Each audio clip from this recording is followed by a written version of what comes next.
नमस्कार फ्रेंड्स, मैं बीके दत्ता, मेरा YouTube channel railway mechanical info में आप सभी को स्वागत है। तो फ्रेंड्स, आज मैं जिस वीडियो को आप लोगों के लिए अपलोड करने वाला है कि आप लोग फ्रेट वैगन का जो सीबीसी है, इस सीबीसी में कुछ खराबी होता है, उस टाइम में कुछ गेज यूज़ किया जाता है जिसमें कि उस फॉल्ट को देखने के लिए और रिपेयर करने के लिए। तो आज इस वीडियो में हम लोग जानेंगे कि फ्रेट वैगन का जो सिंगल लॉक लिफ्टर हैंडल वाला जो सीबीसी है, इस सीबीसी में कुछ फॉल्ट होता है और उसके लिए जो गेज बनते हैं, उस गेज किस तरीके से अप्लाई करके हम लोग समझेंगे कि सीबीसी के ऑल पार्ट्स ठीक है और ख़राबी है। तो चलिए फ्रेंड्स, अगर चैनल पर नया है तो चैनल को जल्द से सब्सक्राइब करिए, बेल आइकॉन बिल्कुल ना दबाने भूलिए। कैमरा घुमा रहे हैं, देखिए, सीखिए और काम कीजिए। और सीबीसी देख रहे हैं, ये आपका फ्रेट वैगन के सीबीसी है और इसमें देखिए कि लॉक लिफ्टर जो लॉक को लिफ्ट करने वाला हैंडल जो है, इस single rotor lock lifter handle है। और इसमें जो गेज यूज़ होता है, पहला मैं इधर से शुरू कर रहा है कि इस जगह में कुछ आपका गेजिंग सिस्टम है। ये गेज आप लोगों को जो दिखा रहा है, ये गेज आपका, इस गेज में देखिए दो ग्रुप बना हुआ है। एक ग्रुप आपका ये जो हैंडल का जो थिकनेस है वो ठीक है कि नहीं देखने के लिए, एक आपका ये जो एंटी रोटेशन जो सिस्टम लगा हुआ है लग, इस लग का थिकनेस को नापने के लिए। और इधर देखिए रोटर है, रोटर में एक गैप होता है, उस गैप को किस तरीके से नापते हैं। तो चलिए फ्रेंड्स, ये जो लॉक लिफ्टर हैंडल देख रहे हैं, ये आपका 1414 mm के होते हैं। और इस लॉक लिफ्टर हैंडल में ये जो इसका थिकनेस है, इसी गेज से हम लोग यूज़ करते हैं, देखते हैं कि ये जो थिकनेस है इस गेज का 25 mm का, और इसमें जो गेज देख रहा है, इस गेज में 24 mm का स्लॉट बना है। इसको मैं इधर लगाएंगे और जैसा कि मैं दिखाने की कोशिश कर रहा है और लगाएंगे। ये अगर पार नहीं हुआ तो ये लॉक लिफ्टर हैंडल का थिकनेस आपका ठीक है। 24 mm का थिकनेस आपका गेज में दिया जाता है और टोटल ये जो रॉड है 25। अगर अंदर में चले गया तो मतलब ये थिकनेस हो गया। इधर जो एंटी रोटेशन का जो लॉक का जो प्लेट दिख रहा है, ये 210 mm का होता है। और ये 210 mm का जो ये जो स्लॉट देख रहा है, एक जो गेज देख रहा है, इस गेज में है और उसी गेज में ये 210 mm का स्लॉट में दिख रहा है। और इसके जो ये जो प्लेट है, इस प्लेट का मोटाई है, मतलब थिकनेस है 16 mm का। और जिस गेज में आप देख रहे हैं उसमें ग्रुपिंग है 15 mm का, मतलब ये थिकनेस कम हुआ है ज़्यादा हुआ है, उसको देखने के लिए आपको इधर लगाएंगे। और वो अगर रुकता है तो उसमें जो 14 mm का आपका स्लॉट बना है, और ये 15 mm का स्लॉट बना है, और ये थिकनेस होता है 16 mm का। और जो रोटेशन जहाँ हो रहा है, इस जगह में जो ग्रुपिंग है, इस ग्रुपिंग में आपका 17.5 mm का रोटेशन ग्रुप है, जिसमें ये उठते हैं और ये स्लॉट ऐसा उठने के बाद में रोट होते हैं।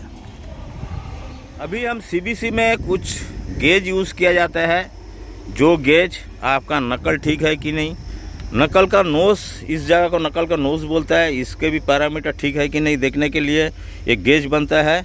और ये गार्ड आर्म जो है, ये गार्ड आर्म घिसा कि नहीं है, और अंदर में इसके लॉक है, ये लॉक अगर आपका ख़राबी होता है तो उसके लिए जो गेज बनता है, ये गेज आपका कंटूर गेज नंबर 1 और कंटूर गेज नंबर 2 यूज़ किया जाता है।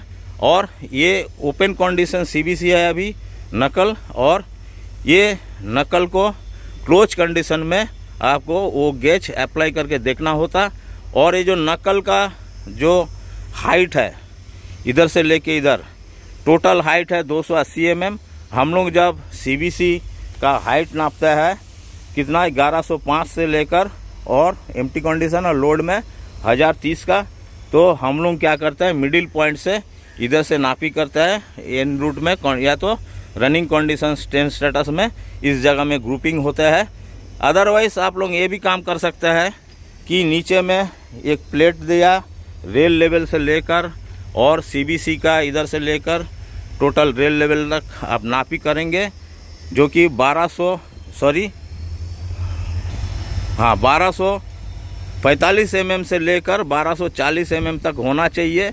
और उसके बाद में आप अगर 140 mm मतलब ये नकल का 140 280 mm से हाफ पोर्शन में हम जब आपका सीबीसी हेड नापते हैं तो हम फुल नहीं नापते हैं, तो उधर से 140 नापी अगर माइनस करेंगे तो जितना रहेगा वही आपका 1030 का अंदर में प्ले करेंगे। तो चलिए गेज देखते हैं और सीबीसी हम क्लोज कंडीशन करेंगे। सीबीसी को मैंने नकल जो पोर्शन था ये अभी क्लोज कंडीशन हो गया। इधर हमको सीबीसी का इधर जो लॉक गिरा है लॉक भी दिखता है, और ये नकल नोज से गार्ड आर्म का इधर मेरा कंटूर गेज नंबर 1 और कंटूर गेज नंबर 2, ये 2 गेज मैंने इधर अप्लाई करता है जबकि कुछ डिफेक्ट होने से। तो कंटूर गेज नंबर 1 जो है जिस तरीक़े से मैं दिखाने की कोशिश करेंगे, उसके जो गोलाई पार्ट है वो गोलाई पार्ट आपका जो इस तरफ में बैठाना है और जो प्लेन पार्ट है इस तरफ में बैठाना है, और एक जगह 2 जगह 3 जगह बैठाना होगा कंटूर गेज नंबर 1। और जब बैठाएंगे तब वो नहीं जाना चाहिए, तो नहीं जाने के लिए एक बार इधर टच कराइए, इसमें लॉक हो जाना चाहिए, और इधर टच होगा और इधर टच होगा, बीच में गैप होना चाहिए। अगर ये घिस जाता तो ये टच होगा, बीच का गैप क्लियरेंस जो है घट जाएगा और ये गेज अंदर तरफ चले जाएगा। तो मतलब अगर अंदर तरफ चले गया कंटूर गेज नंबर 1 तो आपको समझना पड़ेगा कि इधर जो नकल पिन देख रहा है, नकल पिन को चेंज करना है, नकल को चेंज करना है, और साथ में ये जो लॉक देख रहा है ये लॉक को भी चेंज करना है। चेंज करने के बाद में आपको कंटूर गेज नंबर 2 जो कि आपको बैठाना पड़ेगा, मतलब चेक करना पड़ेगा। अगर कंटूर गेज नंबर 1 पास हुआ तभी जाके कंटूर गेज नंबर 2 पास करेंगे। कंटूर गेज नंबर 1 पास हो जाने से आपको तीनों सामान को चेंज करना है। उसके बाद में कंटूर गेज नंबर 1 को फिर से बैठाएंगे, देखेंगे कि ये लॉक कंडीशन में हुआ है, और 1 2 3 नापने के बाद में फिर से 2 नंबर गेज को ही बैठाएंगे। 1 नंबर बैठाने के बाद में चले गया था तो जो काम किया, उसके बाद में 2 नंबर गेज को जब बैठा रहे हैं तो उसका जो कटिंग पीस है जो कि गोलाई वाला पीस है वो 2 पीस इधर बैठेंगे, और जो एक कोई स्लॉट नहीं है जहाँ वो पीस इधर बैठेगा। और वो अगर चले गया, नहीं गया तो ठीक है, अगर चले गया वो गो हो गया तो मतलब समझेंगे कि गार्ड आर्म का ये जो गार्ड आर्म का जो थिकनेस है ये वायर हो गया। तो इसमें आपको समझना पड़ेगा कि ये जो सीबीसी का जो केस है मतलब टोटल सीबीसी को ही चेंज करना पड़ेगा। अभी और एक गेज देख रहा है जो कि एल टाइप का दिख रहा है, उसमें कुछ खांचा सरीक है। आप उस गेज में क्या क्या देखते हैं हम लोग थोड़ा दिखाएंगे। उस गेज में देखिए एक पॉइंट दिया हुआ है, जिस पॉइंट में हमारा इस जगह में जो नकल नोज है, इस नोज पार्ट इस जगह में होता है, इस नोज पार्ट का इसी जगह में इसका वायरनेस होता है। तो ये वायरनेस अगर हो रहा है तो आपका 9.5 mm से इसमें ज़्यादा होना चाहिए। 955 mm तक इसमें अलाउड है, नहीं तो नकल वीक हो जाता तो तोड़ फोड़ होने का चांसेस रहता है। तो ये जो गेज इधर बैठाना है और देखना होगा कि 9.5 से ज़्यादा आपका इसमें आपका मेटल है तो ठीक है, उससे कम हो गया तो ये रिजेक्ट होने वाला है। अभी तक जो वीडियो इसके आगे वाला स्लॉट में जो देखे थे कि इधर लॉक नहीं गिरा हुआ था, लॉक अगर गिरा है तो ये कंडीशन लॉक इसका ऊपर में रेस्ट होता है। अगर इस जगह में लॉक कंडीशन रेस्ट होता है तो ठीक से गिरा है कि नहीं कपलिंग हालत में, तो आपको किस तरीके से पता चलेगा कि आपका इधर एक स्लॉट होगा। ये जो एल टाइप का जो आप देख रहे हैं गेज, इस गेज को देखिए, और इस गेज में आपका इस जगह में आपका 25 mm का आपका गैप बनना चाहिए। अगर 25 mm से ज़्यादा भी होगा तो ठीक रहेगा, लेकिन 25 mm से अगर कम है तो समझने पड़ेगा कि ये जो गेज देख रहा है तो समझने पड़ेगा कि इसमें आपका लॉक ठीक से गिरा नहीं, मतलब लॉक इधर ठीक से गिरा नहीं। अभी सीबीसी का जो हाइट है, हाइट मेरा कितना अलाउड है, एक सीबीसी से लेकर दूसरा जो कोच का सीबीसी होगा, ये लॉक कंडीशन में मेरा अलाउड होता है कितना कि 75 mm से ज़्यादा अलाउड नहीं। मतलब जब सीबीसी टू सीबीसी का नकल जब फंसता है तो हो सकता इतना नीचे में दूसरा सीबीसी है हाइट के लिए, रेल लेवल के लिए, कुछ भी के लिए, तो एक नकल इधर फंसा हुआ और एक नकल इधर फंसा हुआ, तो इसमें 75 से ज़्यादा अलाउ नहीं है। अगर ज़्यादा अलाउ होता तो आपके लिए वो वर्टिकली ये 10 पार्टिंग का एक कॉजेज बन सकता। इसीलिए ये जो गेज देख रहा है, इस गेज को इस जगह में बैठाना है और 75 का जो लेवल है इसमें आपको दिखाना है। तो एडजस्टेंस कोच में देखते हैं और गेज को आप लोग देख लीजिए आराम से, और किस पोजीशन में बैठता है मैं भी दिखाने की कोशिश कर रहा है। ठीक इस जगह में देखिए, ये जो नकल है, ये नकल देखिए, और ये नकल के साथ में कितना डिफरेंस है। इस जगह में आपको गेज डालना है और इधर 75 से ज़्यादा गैप नहीं होना चाहिए, जैसे कि मैं फोटो में आपको दिखाने की कोशिश कर रहा है। ठीक है, ये जगह देखिए, एक नकल इधर है, एक नकल इधर, 75 से ज़्यादा आपका परमिसेबल नहीं है। दोनों सीबीसी का जब नकल में डिफरेंस होगा, जैसा कि मैं दिखाया है कि इसमें, तभी जाके उस हाइट को, जो सीबीसी का हाइट नीचे में, नकल का हाइट नीचे में है, उसका 75 आपको अलाउड है, तो 75 को आपको मिनिमाइज करने के लिए आपका इधर ये जो सैंक का प्लेट लगता है, इस जगह में सैंक प्लेट को लगाना पड़ेगा, और जो ये striking CBC striking wire plate, इसको लगाना पड़ेगा या देखना पड़ेगा। अगर आप इधर ठीक से लगा देते हैं, ये जो प्लेट है 10 mm 8.5 mm कंडेमिंग होता है, और उसके ऊपर में भी सेम है। तो अगर ये दब गया होगा, अगर ये रिजेक्ट हो गया, कंडेमिंग में आ गया, तो स्ट्राइकिंग प्लेट को बदली कीजिए।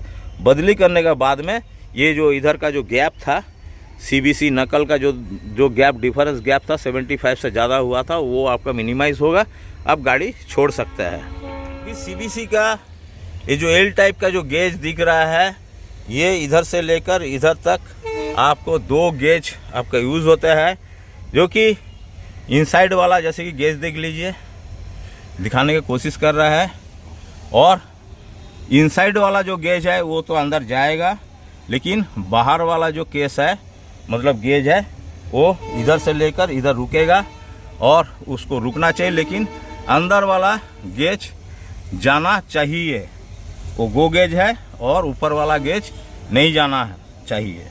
अभी इस केस में इस जो गेज देख रहा है, इस गेज में जैसा कि देख रहा है कि अगर अंदर वाला जो है वो नहीं जाने का बजाय नहीं गया, मतलब ये आपका इनसाइड में पुश हो गया, मतलब पुश सीबीसी और पुल सीबीसी देखने के लिए ये गेज यूज़ किया गया, जो कि नीचे वाला जो छोटा वाला जो उसके जो मेजरमेंट है 95.5 mm का गैप होता है, और ऊपर वाला जो आपका है 120.5 mm का गैप है।